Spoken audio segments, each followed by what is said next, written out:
पहले आपको बता देते हैं, छत्तीसगढ़ विधानसभा से बहुत बड़ी खबर आ रही है। बिरनपुर हत्याकांड की अब सीबीआई जांच होगी। बिरनपुर हत्याकांड के पीड़ित और एमएलए ईश्वर साहू ने यह मुद्दा उठाया। ईश्वर साहू की मांग पर डिप्टी सीएम विजय शर्मा की ये घोषणा है। बिरनपुर हत्याकांड की सीबीआई जांच की घोषणा की गई। मामले में जांच की जा रही है और आगे की जो जांच है वो सीबीआई करेगी। ईश्वर साहू की मांग पर डिप्टी सीएम विजय शर्मा की घोषणा, बड़ी खबर। बिरनपुर हत्याकांड की अब सीबीआई जांच करेगी। तो बिरनपुर हत्याकांड जिसकी जांच का जिम्मा अब सीबीआई संभालेगी।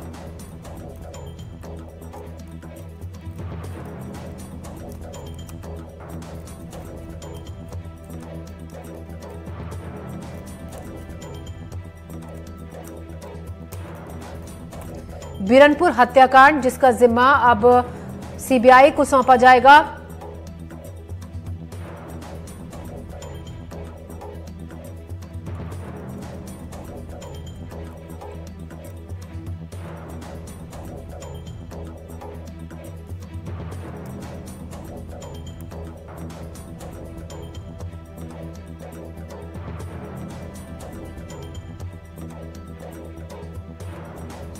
तो छत्तीसगढ़ में बेमेतरा जिले के बिरनपुर गांव में हिंसा भड़की थी, जिसका मामला ये है। अब इस पूरे मामले की जो जांच है वो सीबीआई के पास जाएगी। सीबीआई नीलेश त्रिपाठी इस खबर पर ज्यादा जानकारी के साथ हमारे साथ जुड़ रहे हैं। नीलेश, हम पहले विस्तार से आपसे पूरा मामला जानना चाहेंगे। अब सीबीआई को इसकी जांच का जिम्मा दिया गया है, आप हमें विस्तार से इस खबर पर जानकारी दें। जी देखिए, अप्रैल 2023 की बात है। एक हिंसा हुई थी बिरनपुर में, जिसकी चर्चा पूरे विधानसभा चुनाव के दौरान छत्तीसगढ़ में होती रही और जिसकी मृत्यु हुई थी इस हिंसा में, जो हिंदू युवक थे भुवनेश्वर साहू, उनके पिता को बीजेपी ने विधायक का टिकट भी दिया और वो विधायक बन भी गए चुनाव में। आज उनके पिता ने ही सदन में ये अपनी तरह का पहला और अनोखा मामला, जिसका जिक्र खुद उप मुख्यमंत्री और गृह मंत्री विजय शर्मा भी कर रहे थे कि अपने आप में अद्भुत मामला है कि जिनके जो पीड़ित है उनके पिता आज सदन में बात रख रहे हैं, यानी कि वो विधायक बन गए हैं। उनके द्वारा मांग की जा रही थी कि उनको न्याय कब मिलेगा। भुवनेश्वर साहू के मामले में न्याय नहीं हो रहा है, हत्या के मामले में उस सांप्रदायिक हिंसा को लेकर क्या किया जा रहा है। तो उस पर फिर घोषणा विजय शर्मा ने की है कि अब इसकी सीबीआई से जांच कराई जाएगी। इसकी अनुशंसा केंद्र सरकार को भेजेगी छत्तीसगढ़ सरकार और इसके बाद मामले में सीबीआई जांच की जाएगी। ये अपने आप में पहला मामला है जिसमें किसी विधायक ने अपने ही बेटे की मृत्यु जिसमें हुई हो, जिसमें वो पीड़ित हो, उस मामले को सदन में उठाया हो और उसमें अब सीबीआई जांच की बात कही जा रही है। छत्तीसगढ़ के इतिहास में यह अपने तरह की पहली घटना भी थी, जिसके बाद छत्तीसगढ़ में जब से छत्तीसगढ़ में पहली बार हिंदू मुस्लिम विवाद का इतना बड़ा मामला हुआ था और कर्फ्यू तक लगा था उस इलाके में और एक तरह से दंगा जैसा माहौल कुछ दिन के लिए बन गया था। वही मामला है और काफी राजनीति में उथल पुथल मचाने वाला मामला था 2023 में, जिसकी चर्चा पूरे विधानसभा चुनाव के दौरान होती रही। प्रधानमंत्री नरेंद्र मोदी भी जब प्रचार में आए तब भी उन्होंने उस घटना की चर्चा की।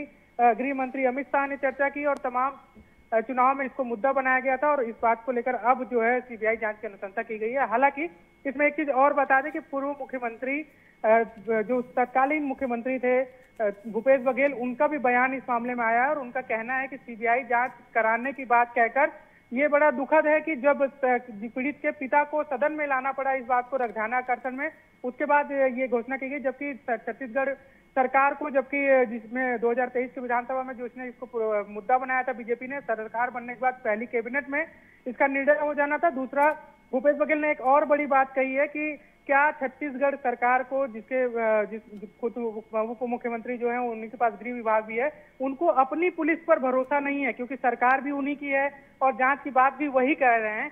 तो क्या उनको अपनी पुलिस पर भरोसा नहीं है जो इस पूरे मामले में सीबीआई जांच कराने की बात कर रहे हैं। भूपेश बघेल ने यह भी कहा कि कई सारे सीबीआई जांचों में अभी तक निर्णय नहीं हुए हैं, कई सारे सालों साल लग जाते हैं, तो क्या इस मामले में भी जल्दी जांच होगी, ये भी एक बड़ी बात है। तो कुल मिलाकर ये है कि एक फिर से बिरनपुर हत्याकांड मामले का एक तरह से चर्चाएं शुरू हो गई हैं और अब सीबीआई जांच इसमें कब तक शुरू करेगी ये अभी देखने वाली बिल्कुल नीलेश, ये अक्सर देखा जाता है सीबीआई जांच का जिम्मा जिन मामलों में शुरू किया जाता है सीबीआई जांच, जिनमें काफी लंबा खींचते हैं, तो देखने वाली बात होगी कि यहाँ पर इस केस को कितनी जल्दी सॉल्व किया जाता है। ऐसे में नीलेश, तब भी इस मामले को लेकर काफी राजनीति हुई थी, सांप्रदायिक हिंसा काफी ज्यादा इस मामले को लेकर तनाव बढ़ा था और अभी भी जिस तरीके से बयानबाजी नेताओं की इस मामले को लेकर हो रही है उससे भी लग रहा है कि आपसे एक बार हम विस्तार से पूरा मामला हम जानना चाहेंगे। हुआ क्या था उस वक्त, किस बात को लेकर स्कूली बच्चों के बीच जब झड़प हुई थी, हम एक बार पूरा मामला विस्तार से आप समझाएं। देखिए, ये अप्रैल 2023 के महीने के शुरुआती दिनों की बात है। स्कूली बच्चे खेल में आपसी विवाद हुआ था कुछ स्कूली बच्चों का साइकिल चलाने को लेकर। इसके बाद वो विवाद पारिवारिक विवादों में बढ़ता गया और एक जो गांव में एक बैठक बुलाई गई थी जिसमें दोनों पक्ष, हिंदू परिवार के और मुस्लिम परिवार के दोनों पक्ष के लोग उसमें थे। और उन्होंने फिर उस बैठक में निर्णय लिया गया कि अब जो है गांव में शांति और सौहार्द बनाने को लेकर ही काम किया जाएगा। इसमें कोई एक दूसरे पर कोई विवादित टिप्पणी या कोई विवाद नहीं बढ़ाएगा। लेकिन बात ही बात में कुछ ऐसा हुआ कि एक संप्रदाय द्वारा दूसरे संप्रदाय के लोगों पर हमला कर दिया गया, उनके साथ मारपीट कर दी गई। और जब ये पुलिस वहां पर पहुंची तो पता चला कि भुवनेश्वर साहू, जो कि उस पूरे मामले में बैठक में उपस्थित थे, उनको काफी गंभीर चोट लगी है। अस्पताल ले जाते समय डॉक्टरों ने फिर जब वहां पहुंचे तो उनको मृत घोषित कर दिया। इसके बाद पूरा मामला जो है वो एक हिंसा में बदल गया और सांप्रदायिक हिंसा का पूरा रुख ले लिया। उस समय में बीजेपी जो विपक्ष में थी और हिंदू संगठन जो थे, हिंदूवादी संगठन जो थे, वो इसको मुद्दा बनाए और 10 अप्रैल को, उसी महीने में 10 अप्रैल की, 8 अप्रैल की घटना थी, उसके बाद 10 अप्रैल को छत्तीसगढ़ बंद का आह्वान किया गया। गांव में पूरा तनावपूर्ण माहौल था, कर्फ्यू लगा हुआ था और इसी दौरान एक घर में आगजनी कर दी गई थी, सिलेंडर फट गया था, काफी विवाद तनाव बढ़ता गया। और फिर जब 11 अप्रैल की सुबह मुस्लिम समुदाय के 2 लोगों की का शव जो है गांव से कुछ दूर एक खेत में मिला था उनको।